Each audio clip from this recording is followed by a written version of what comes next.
I took one of my old cake designs and turned it into a gravity-defying sculpture.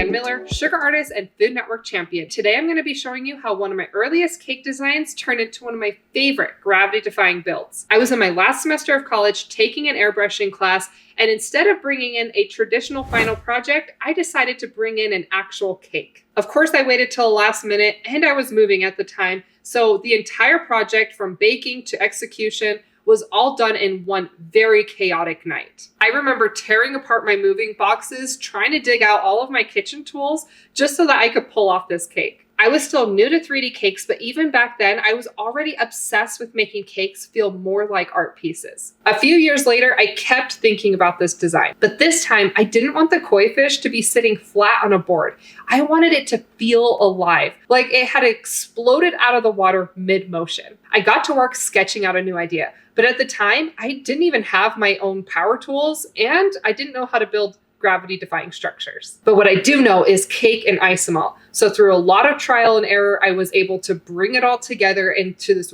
really amazing design. This time, not only was my koi fish literally flying out of the water, I also had water made of isomalt that was wrapped around the entire project. And I finished this off with some pond rocks, moss, and sugar flowers. Of course, everything was edible. I still carried over some techniques I used in my first project, such as using a torn paper towel to get a nice feathered look on the orange airbrush, and then going in and painting with black color for a more sharp detail. The biggest challenge was creating movement while still keeping the structure strong enough to support the weight. And I wanted the fins of the fish to look like it was literally drifting through water. I wanted the entire piece to feel organic and fluid instead of rigid. The original koi fish was one of the first moments that I realized that cakes could be more than just dessert. They could become sculptures, they could become stories, and they can be a way for an artist to express themselves. And honestly, learning how to build gravity-defying structures completely changed the way that I approach cake design. If you want to start creating your own 3D cakes, I've actually put together a free 3D cake assembly guide